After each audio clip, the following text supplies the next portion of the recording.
The world economy, much like an old machine that has been forced to run far beyond its intended limits, is grinding forward under tremendous strain.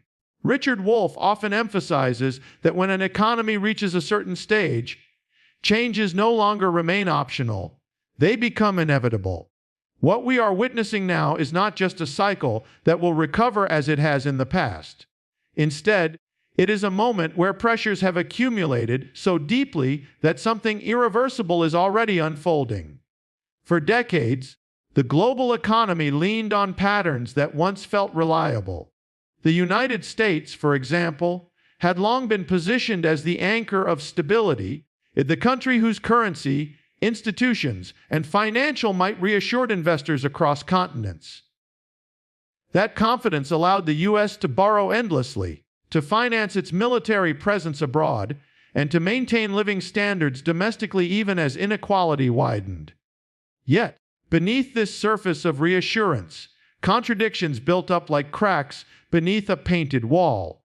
The financial crisis of 2008 revealed some of these cracks, but rather than repair the structure, the system was patched temporarily, it leaving the deeper weaknesses untouched. The patchwork solutions relied heavily on central banks printing money, governments bailing out institutions considered too big to fail, and a steady increase in public and private debt. For a while, it seemed to work. Stock markets recovered, corporations became flush with cheap credit, and the public was told that recovery was underway. But the question Wolff urges us to ask is recovery for whom? Because while the top segments of society indeed enjoyed record-breaking wealth, wages for the majority stagnated, household debts rose, and secure employment opportunities declined. That gap between appearances and realities is now widening again, and this time the cushion is thinner. The irreversible element is visible in how the rest of the world is repositioning itself. China, once thought of as a low-cost manufacturer, is now a leading innovator and economic competitor. Nations in the global south are reconsidering their dependence on the US dollar. Even close allies of the United States are quietly hedging, building trade relations in currencies other than the dollar, and questioning the stability of a system so dependent on political shifts in Washington. This rebalancing is not something that can be easily reversed. Once countries taste the ability to trade outside the shadow of one dominant currency, they do not simply go back. Domestically, the U.S. faces another irreversible shift, the loss of faith among its own citizens. When people begin doubting the fairness and sustainability of the economic system they live under, it changes how they act. Workers no longer believe that loyalty to an employer will guarantee stability. Students question whether decades of debt are worth an education that may not yield a secure career. Families delay buying homes, not only because prices are unreachable, but also because they doubt whether stability exists long enough to make such an investment meaningful. These quiet decisions, multiplied across millions of people, shape the future in profound ways. Wolff explains that one of the defining characteristics of this stage is contradiction. On one hand, policymakers still insist that the economy is fundamentally strong, citing statistics of growth and low unemployment. On the other hand, people on the ground experience rising living costs, insecure jobs, and growing frustration. The contradiction cannot be hidden forever. At some point, the lived reality collides with the official narrative, and that collision reshapes politics. This is where we see the rise of movements, protests, and alternative visions of society gaining traction. These are not isolated reactions but signs of an underlying structural transformation already in motion. Consider the example of housing. For decades, home ownership was presented as the ultimate symbol of stability, the American dream itself.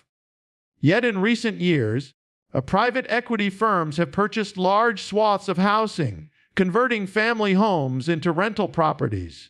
This transforms what was once a pathway to stability into a mechanism of profit extraction.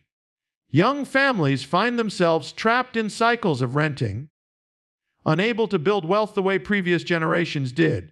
This is not a temporary inconvenience. It is a fundamental shift in how housing works as an economic institution.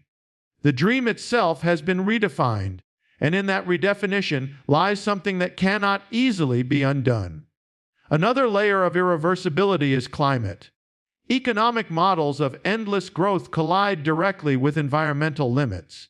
More frequent disasters, droughts, and resource shortages remind us that the cost of ignoring environmental realities is rising. For decades, policymakers treated environmental concerns as secondary, something to be addressed once growth was secured. But nature is no longer waiting for permission. Supply chains, insurance systems, and agricultural markets are already being reshaped by climate stress.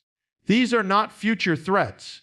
They are present realities altering the economy, whether leaders acknowledge it or not. Wolf's analysis often pushes us to look beyond surface politics and into the structures that shape those politics. Governments come and go, leaders change, policies shift, but the deeper systems of ownership, profit, and inequality endure. The irreversible moment arrives when even those structures begin to weaken under their own contradictions. When millions begin questioning whether the system works for them, when alternatives are openly discussed in mainstream spaces, when movements for labor rights, cooperative ownership, or radical reforms stop being fringe conversations, that is when change becomes unstoppable. In the midst of all this, there is a temptation to believe that a single election, a new policy, or a temporary recovery in the stock market will restore the old order. But the truth is that history does not work that way. Once certain thresholds are crossed, societies move forward into new arrangements, even if the path is uncertain. The role of thinkers like Richard Wolff is to remind us that these transitions are not random. They come from accumulated pressures, contradictions, and decisions made over decades. The economy today is the product of choices. Choices about who gets bailed out, who pays taxes, who controls industries, and who is left behind. What makes this moment feel especially tense is the awareness that while something irreversible is happening, there is no clear agreement on what comes next. Some forces push toward deeper inequality, financial speculation, and concentration of wealth. Others push toward collective solutions, stronger labor movements, and alternative economic models. The struggle between these directions will define the coming years. The irreversible fact is that the old balance is gone. The question is what replaces it.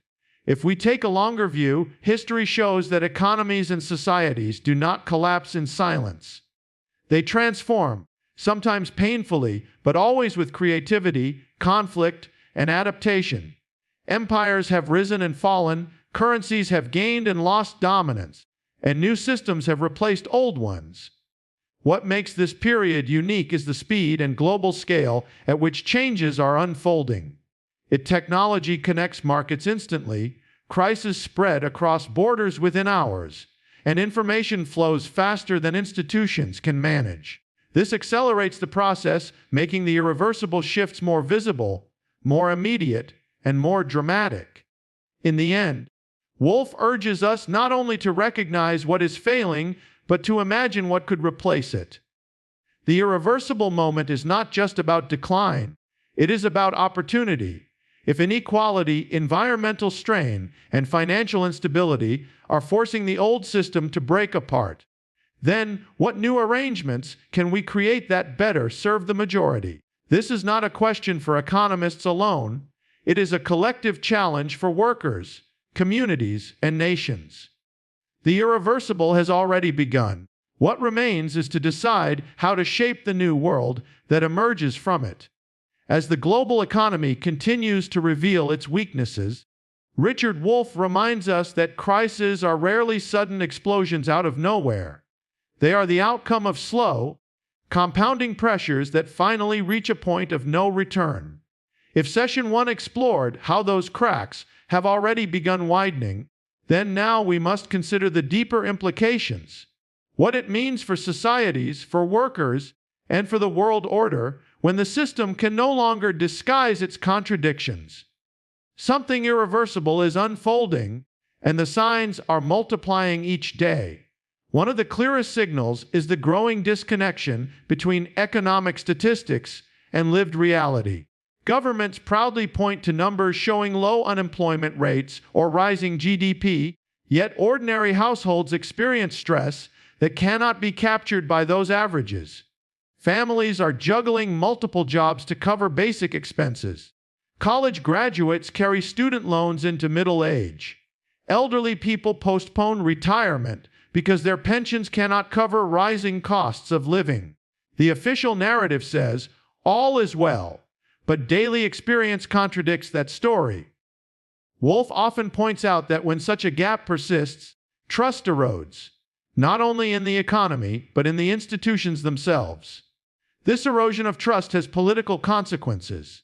Citizens begin to lose faith in mainstream leaders, parties, and even the idea that elections will bring meaningful change.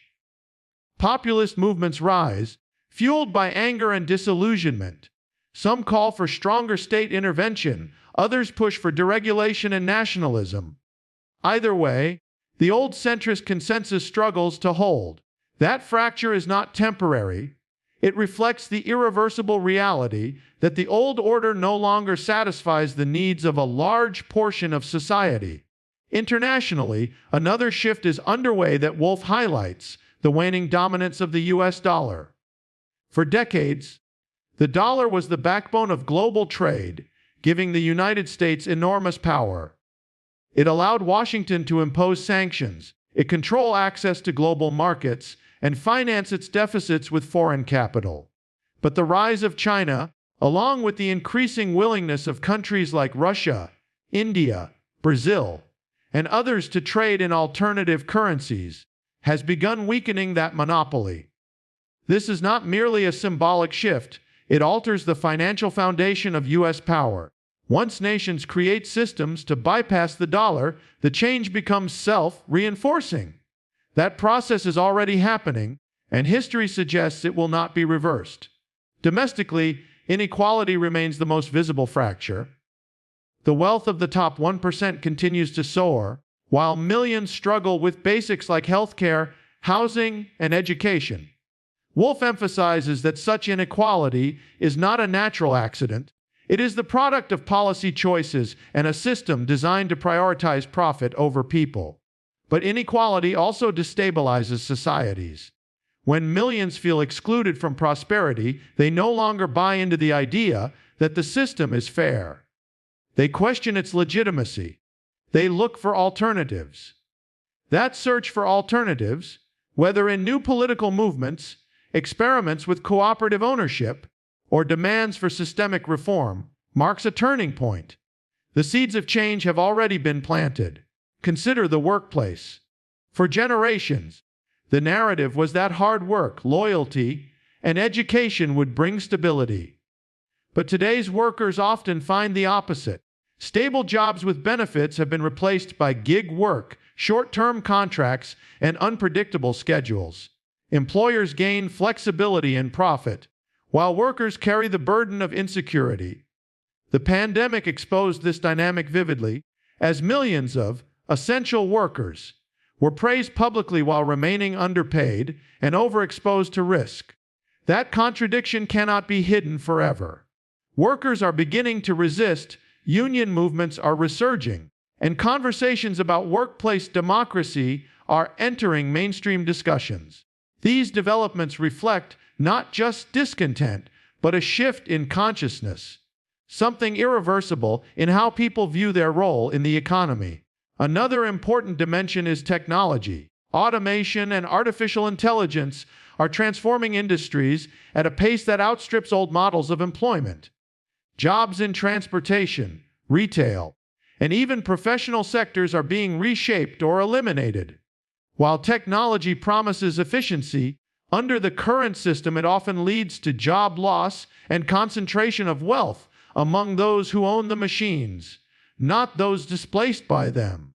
Wolff's perspective pushes us to ask, why should technological progress mean greater hardship for workers? That question opens the door to debates about ownership, distribution, and alternative economic models. Once people begin asking those questions, the old acceptance of the status quo fades permanently. Beyond economics, climate change continues to act as a force multiplier. Droughts, storms, and resource shortages disrupt supply chains, food production, and insurance systems. These disruptions are not temporary. They signal long-term adjustments that economies must make. Entire industries, from energy to agriculture, face restructuring. Yet instead of planning for these transformations, many leaders cling to short-term profits. Wolff warns that this is not only irresponsible, but unsustainable. When environmental limits collide with economic practices, the result is instability. And once ecosystems are altered, there is no returning to a previous balance. The economy must adapt or face escalating crises. History shows us that when economic systems reach their breaking points, change can be turbulent. Empires collapse, currencies fail, and institutions once seen as permanent fade away. Yet in the turbulence, new possibilities emerge. Wolff reminds us that crises create openings, moments when societies can choose different directions. In the United States and elsewhere, the irreversible shifts we see today could lead toward more cooperative, democratic, and sustainable arrangements. But they could also lead toward greater authoritarianism, inequality, and division if left unchallenged. The outcome depends on how people respond to the pressures now unfolding. At the heart of Wolff's analysis is the recognition that the economy is not an abstract machine. It is a human-made system shaped by decisions, power, and values. If workers, communities, and nations demand change, the system must adjust. But if people remain passive, the system will adjust in ways that protect the interests of the few at the expense of the many. That is why awareness matters. To recognize that something irreversible is already happening is the first step toward shaping what comes next. Perhaps the most important message is that inevitability does not equal helplessness. Yes, the old economic order is breaking apart. Yes, contradictions have reached the point where the system cannot return to its previous stability. But within that breakdown lies an opportunity. Will the world continue with a model that enriches the few and destabilizes the many? Or will it move toward arrangements that prioritize shared prosperity and resilience? The answer is not predetermined. It will be decided by the choices societies make in response to the irreversible realities already unfolding. In this light, the role of individuals and communities becomes clear. Small actions, collective efforts, and organized movements are not minor responses. They are the forces that shape history. When workers strike for better wages, when communities demand affordable housing, when nations experiment with alternative currencies, these are not isolated events. They are the building blocks of a new system taking shape beneath the surface of the old one. The irreversible process is not only about decline, it is also about creation. We are standing at the intersection of endings and beginnings. The old balance of global power, domestic stability, and institutional trust has eroded. What replaces it is still uncertain, but it will be built out of the struggles, debates, and decisions of this generation. Richard Wolff urges us not to look away, not to assume that tomorrow will simply repeat yesterday. Instead, he challenges us to see the signs for what they are, evidence that something irreversible is already underway, and that our responsibility is to shape the direction it takes. When Richard Wolff describes our moment as one where something irreversible is already happening, he is not speaking in abstract terms. He is pointing to the undeniable truth that we are living through a transition that cannot simply be undone by political speeches or temporary fixes. What makes this moment so striking is that the system is revealing its own inability to address the crisis it produces. In this third phase, The challenge is not only to recognize the cracks, but to understand the forces shaping what comes after. One of the most telling features of this period is the global search for alternatives. For years, nations around the world operated within the framework of U.S. dominance. Financial institutions like the IMF and World Bank, and trade agreements crafted to serve corporate interests. Today, we see a clear departure. Regional alliances are forming, trade deals are bypassing Western institutions, and experiments with digital currencies are expanding. The emergence of new financial channels is not a temporary deviation. It signals a structural shift in global power. Once trust in a single dominant currency begins to weaken, the gravitational pull of the system changes forever. That change is now visible, and it is accelerating. Inside the United States, the irreversible transformation takes another form, the deep questioning of capitalism itself. For decades, the system was treated as untouchable, the Hand of history, beyond serious criticism. But today, younger generations openly debate socialism, worker cooperatives, and new economic models. Surveys show rising support for alternatives that were once marginalized. University classrooms, labor unions, and community organizations are now discussing systemic reforms rather than minor policy adjustments. That change in consciousness is monumental. Once people begin to question the foundation of the system, they rarely return to blind acceptance. Housing once again stands out as a central example. Prices in major cities have reached levels that exclude vast numbers of people from ownership. Rent absorbs such a large share of income that many households struggle to save anything at all. Corporate ownership of housing has turned shelter into a vehicle for speculation rather than a basic right. These realities have sparked movements demanding rent control, affordable housing initiatives, and even the transfer of properties into community ownership models. Such movements may seem small individually, but together they reflect a broader rejection of the idea that housing should serve profit before people.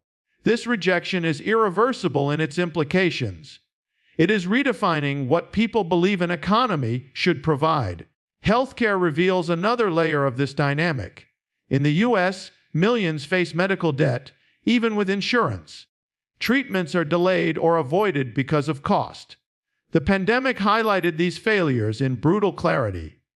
Other nations, despite their own challenges, have systems that provide care as a right rather than a commodity. As Americans increasingly compare their experiences with those abroad, pressure builds for structural change. The debate is no longer about whether the current system is efficient. It is about whether it is morally defensible. Once that moral questioning takes hold, the political terrain changes permanently. On a global level, climate stress is accelerating. Entire industries will not survive in their current form. Fossil fuels, industrial agriculture, and resource-intensive manufacturing face inevitable transformation. Wolf underscores that these are not distant possibilities, they are present realities. Floods disrupt production, droughts destabilize agriculture, and fires destroy infrastructure. These events carry economic costs that no corporation or government can ignore. The old assumption that growth could continue indefinitely without environmental limits is collapsing. This collapse is not reversible. Societies must now build economies within ecological boundaries or face deeper crises. Technology continues to shape the irreversible path. Automation, artificial intelligence, and robotics are not just tools of efficiency. They are instruments that redefine labor itself. Jobs that sustained millions are disappearing, while new industries require skills that only a fraction of workers possess. Under the current structure, the gains from technology flow primarily to owners and shareholders, while workers face displacement. This imbalance sparks debates about universal basic income, worker ownership of technology, and new forms of redistribution. The very conversation about who should benefit from progress is a turning point. Once raised, it cannot be erased. Social movements reflect these shifts in consciousness. Workers are unionizing at companies long thought immune to labor organizing. Communities are experimenting with cooperative businesses that prioritize collective benefit over individual profit. Activists are connecting struggles across issues, linking labor rights with environmental justice, housing with healthcare, and racial equity with economic democracy. These connections strengthen movements, making them harder to dismiss as isolated grievances. What was once fragmented is becoming unified, and that unity signals a deeper transformation in how people understand their struggles. The political system, however, remains deeply entangled with corporate interests. Campaign financing, lobbying, and media influence make it difficult for genuine reform to gain traction. Wolff emphasizes that this resistance is to be expected. Those who benefit from the current order will not surrender power willingly. Yet the very act of resistance confirms the depth of the crisis. When leaders must work harder to convince people that the system is working, it means fewer believe it. When corporations spend billions to block reforms, it means those reforms pose a real threat. Resistance, paradoxically, is evidence that change is possible. History teaches us that no system lasts forever. Feudalism gave way to capitalism, just as earlier systems gave way to feudalism. Each system, over time, develops contradictions it cannot resolve. We are living through such a moment now. The irreversible elements, inequality, ecological stress, declining trust, technological disruption, and shifting global power, are converging. The outcome will not be a simple collapse, but a transition. The shape of that transition remains contested, but the inevitability of change is no longer in question. Wolff's contribution is not to predict a single future, but to help us recognize the forces at work. He urges us to see the crisis not only as danger, but as opportunity. When old systems weaken, the space for new possibilities expands. Will we build economies centered on profit or on human need? Will technology liberate workers or deepen inequality? Will global cooperation replace rivalry, or will conflict escalate? These are the questions that matter now. Perhaps the most profound insight is that the irreversible moment is not happening to us. It is happening through us. The decisions of workers, families, movements, and nations shape the direction of change. To see the cracks in the system is not enough. The challenge is to act in ways that create alternatives worth living in. That responsibility falls on everyone, not just leaders or experts. The irreversible has already begun. The old promises no longer persuade, the old structures no longer function smoothly, and the old assurances no longer comfort. What remains is the task of building the future out of the fragments of the present.